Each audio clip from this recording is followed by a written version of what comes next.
This is Phil McCall from Connecticut.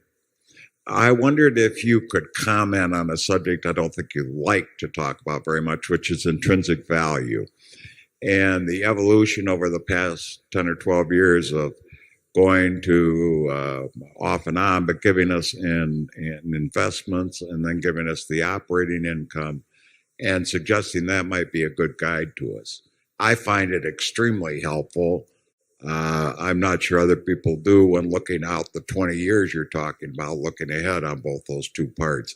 Any comments you might have, I'd surely appreciate. Yeah, well, the intrinsic value of Berkshire, like any other business, is based on the future amount of cash that can be expected to be delivered by the business between now and Judgment Day, discounted back at the proper rate. Now, that's pretty nebulous. Another way of looking at it is to try and figure out the value of the businesses we own presently, and we try to give you the information that will enable you to make a reasonably close estimate of that. We own lots of marketable securities. It's probably safe to say that they are worth more or less what they are carried for. And then we own a number of operating businesses, and we try to give you the figures on those businesses that are the figures that we use in making our own judgments about the value of those businesses. Now, that tells you what we have today and more or less what it's worth. But since Berkshire retains all of its earnings, it becomes very important to evaluate what will be done with those earnings over time. I mean, it is not only a question of what the present businesses are worth. It's a judgment on the efficiency or the effectiveness with which retained earnings will be used. If you had looked at the intrinsic value of Berkshire in 1965, we had a textile business that was probably worth about $12 a share. But that was not the only part of the equation, because we intended to use any cash generated to try and buy into better businesses than we had, and we were fortunate enough to be able to buy in the insurance business in 1967 and build on that. So it was not only a combination of the business we had, but the skill with which retained earnings would be used that determined what the present value actually should have been at Berkshire going back that far. It's the same situation today.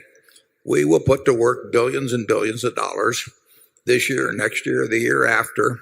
If we put that to work effectively, each dollar has a greater present value than a dollar has simply in cash or distributed. If we do it ineffectively, it has a value of something less.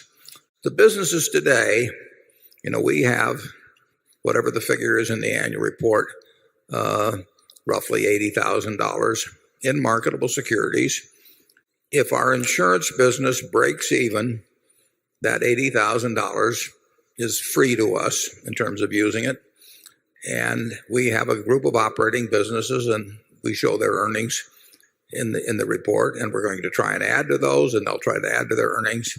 But if Charlie and I were each right now to write down on a piece of paper what we think the intrinsic value of Berkshire is, our figures would not be the same. They'd be reasonably close.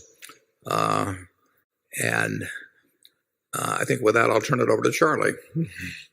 Yeah, what's hard to judge at Berkshire is the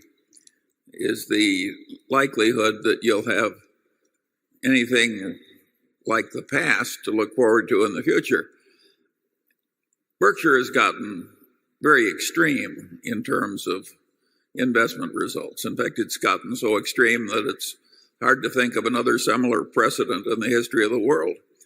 And the balance sheet is gross considering the small beginnings of the place. Now, what on earth has caused this extreme record to go on for such a very long time? I would argue that the young man who was reading everything he could read when he was 10 years old became a learning machine, and he got a lot of power early, and then he got a very long run when he kept learning. If Warren had not been learning all the while. I'm telling you, having watched the process closely, the record would be a pale shadow of what it is, and Warren has improved since he passed the retirement age of man. In other words, in this field at least, you can improve when you're old. Now, most people don't even try and create that kind of a record. They pass power from one 65-year-old to a 159-year-old and then do it over and over again.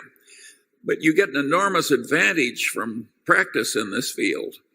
And so what happened accidentally in the case of Warren has helped you shareholders greatly, because you had this long run with power extremely concentrated, and with the man holding the power being a ferocious learner.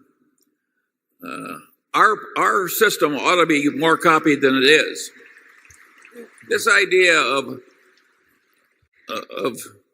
passing the power from one old codger to another in a settled way is not necessarily the right system at all. We have a very strong culture now of rationality, of being owner-oriented, that will go on long after I'm not around. And we have the talent on the operating side in place to do a lot of wonderful things over time. We will need, in capital allocation, to keep doing intelligent things. We won't get to do brilliant things, because you don't get to do brilliant things with the kind of sums we're talking about. Maybe once in a blue moon something, you'll get a chance. But we will need somebody that never does it, basically doesn't do any dumb things, and occasionally does something that's reasonably good. That can be done. And we're on that road already. It is not fitting into this organization as an investment officer or a capital allocator. You're getting in the right vehicle. It has the right standards. It will reject ideas that really are irrational. I've been on a lot of boards. Charlie's been on a lot of boards. You would be amazed at the number of things that are responding to animal spirits rather than to rationality that take place. And we have our animal spirits, but we devote them to other areas. Let's go on to number 14.